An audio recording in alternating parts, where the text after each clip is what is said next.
శివుడెవరు అంటే నిత్యాయ అని పిలిచారు శంకరులు. నిత్యుడైనటువంటి వానికి నమస్కారం.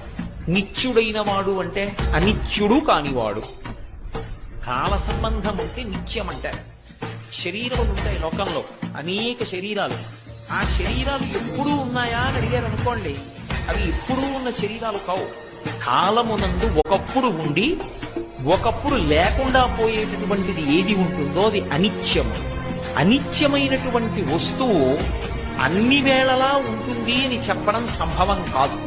ఈ లోకంలో ఒక లక్షణం ఉంటుంది, ఎవరైనా సరే కొంతకాలమే ఉంటారు. ఇది ఎక్కడి నుంచి ఎక్కడి వరకు ఉంటుందంటే దేవతల దగ్గర నుంచి కూడా ఉంటుంది.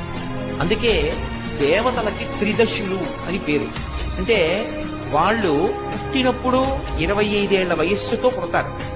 వాళ్ళు ఉన్నంతకాలం 25 ఏళ్ల వయస్సుతోటే ఉంటారు. వాళ్ళ శరీరం